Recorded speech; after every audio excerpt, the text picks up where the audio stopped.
अनशन से पहले प्रेस कॉन्फ्रेंस कर डाली। कैसे अभिजीत दीपके ने अब प्रधानमंत्री मोदी को प्रधानमंत्री मोदी के ही डायलॉग में जवाब दिया है।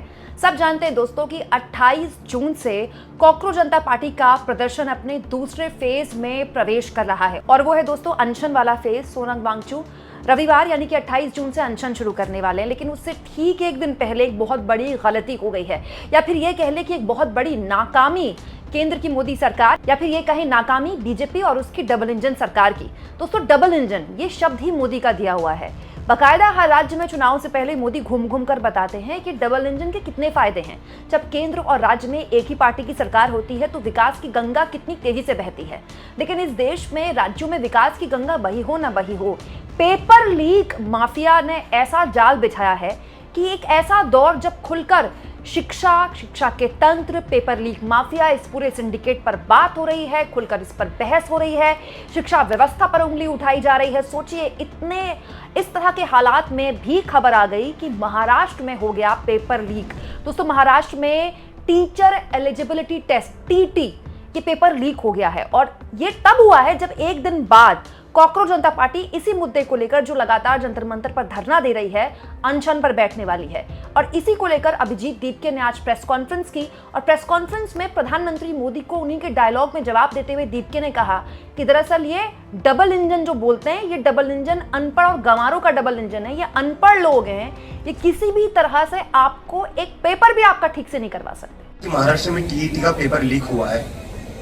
एक दिन कल को वो पेपर होने वाला था, एक दिन पहले पेपर रद्द किया जाता है। तो इससे तो इतना साबित हो गया, चाहे नेशनल लेवल हो चाहे स्टेट लेवल हो, बीजेपी की जो सरकार है वो एक भी पेपर इस देश में नहीं करवा पाती। बिना पेपर लीक हुए या बिना एग्जाम कैंसिल हुए बीजेपी की सरकार एक भी पेपर नहीं करवा पाती। ये बात तो क्लियर हो गई, सबको समझ आ चुकी है। डबल इंजन की सरकार, डबल इंजन जो है इनका वो डबल लीक बन चुका है।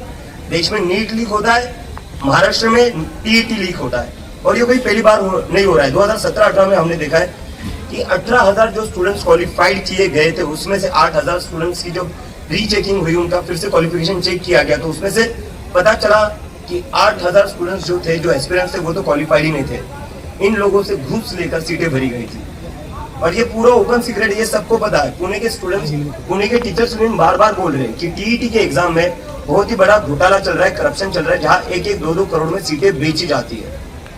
तो मैं पूरे महाराष्ट्र के युवाओं को आह्वान करना चाहता हूँ, देश के युवाओं को बताना चाहता हूँ कि बीजेपी की जो सरकार है उनको आपके फ्यूचर से कोई लेना देना नहीं है, उनको आपकी पढ़ाई से कोई लेना देना नहीं है, उनको कोई लेना देना नहीं है आपकी एग्जाम कैसी जाती है कैसे नहीं। इनको बस एक ही चीज से लेना देना है, कैसे ये दूसरे पार्टी के एमएलए तोड़ सकते हैं, एमपी तोड़ सकते हैं और कैसे ये बस अपनी पावर बढ़ा सकते हैं। बाकी इनको किसी भी चीज से फर्क नहीं पड़ता है। एक दिन पहले एग्जाम कैंसिल करके अब वो जो स्टूडेंट्स ऑलरेडी सेंटर्स पर पहुंच गए थे, 1,000 से ज्यादा सेंटर्स थे, उसके लिए बच्चे निकल चुके थे, एग्जाम के लिए स्टूडेंट्स निकल चुके थे, उनका क्या होगा? वो कहाँ जाएंगे? अब उस खर्चे की भरपाई कौन करेगा?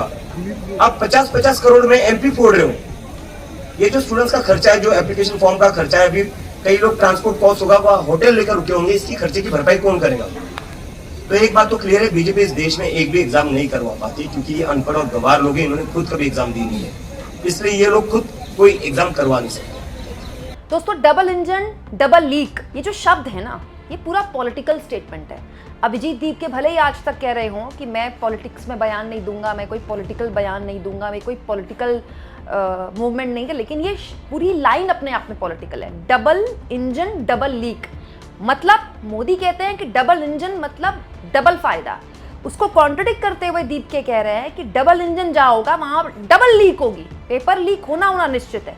यहाँ मैं एक चीज आपको बता दूं दोस्तों कि दीपके ये भी आरोप लगा रहे हैं कि टीटी में 1 से 2 करोड़ में सीटें बेची जा रही हैं। एक और चीज याद रखिए, ये वही महाराष्ट्र है जहां अब भी पिछले हफ्ते तक उद्धव ठाकरे की पार्टी के 6 सांसद टूटकर एकनाथ शिंदे की पार्टी में गए और बकायदा उनमें से कुछ सांसदों को आने वाले कैबिनेट रीशफल में मोदी कैबिनेट में जगह मिल सकती है, इनाम मिल सकता है उनको अपनी पार्टी से अलग होकर एनडीए का हिस्सा बनने का। मतलब ये वो महाराष्ट्र है जिसमें कोई पार्टी नहीं बची टूटने के लिए, सारी पार्टियां टूट गई हैं। उद्धव ठाकरे की तो 2 बार टूट गई है और बकायदा संजय राउत ने आरोप लगाए हैं कि एक सांसद को 50-50 करोड़ का ऑफर दिया गया है। आप सोचिए, जिस राज्य में पिछले ऑलमोस्ट अगर आप कहें तो 3 साल से राजनीतिक कंफ्यूजन है, कुछ नहीं पता कि वोटर आज अगर किसी को वोट कर रहा है तो 6 महीने बाद वो सांसद इधर का रहेगा कि उधर का रहेगा।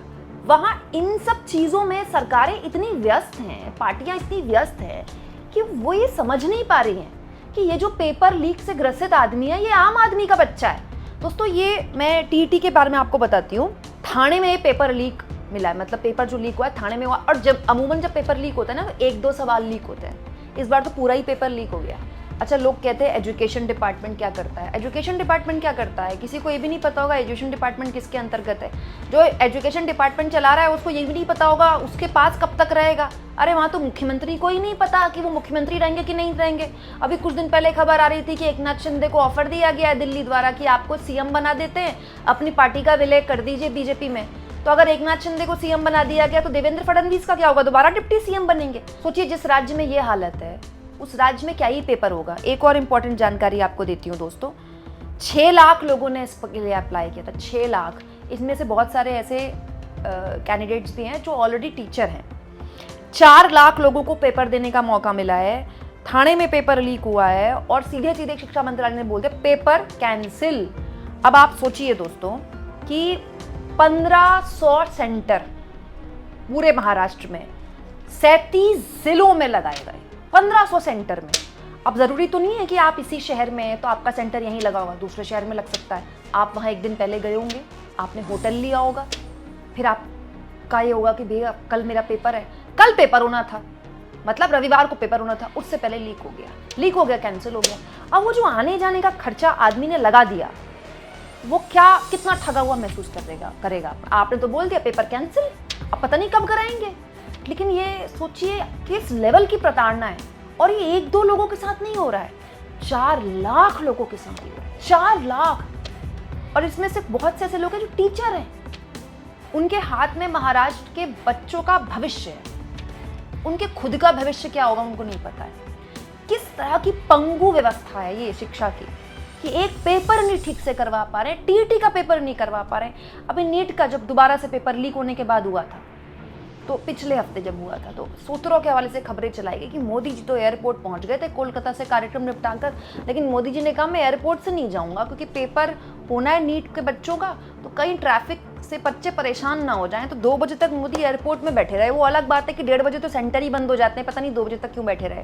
तो मैं तो ये सोच रही हूँ दोस्तों, मोदी जी के 2 बजे तक एयरपोर्ट में बैठने से पेपर अगर नहीं लीक हो रहा है तो मुख्यमंत्री से लेकर सारे मंत्री भी कहीं बैठ जाएं।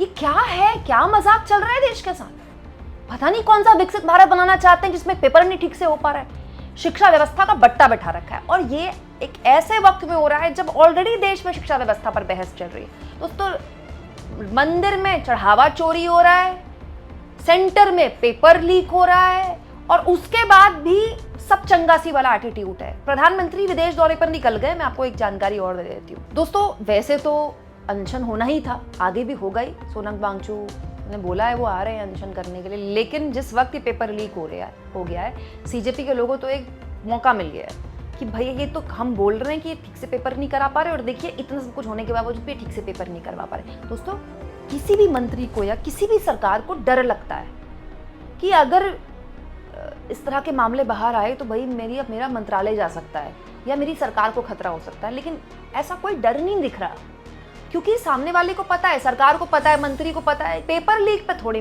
सरकार चली जाएगी। अरे पेपर लीक कर खबर बन रही है, यही बहुत बड़ी बात है। ये पूरा मामला चल रहा है तो पेपर लीक पर ब्रेकिंग चल गई आज, नहीं तो ब्रेकिंग भी ना चलती इस मामले में। आपको क्या लगता है दोस्तों, कमेंट बॉक्स में जरूर लिखें।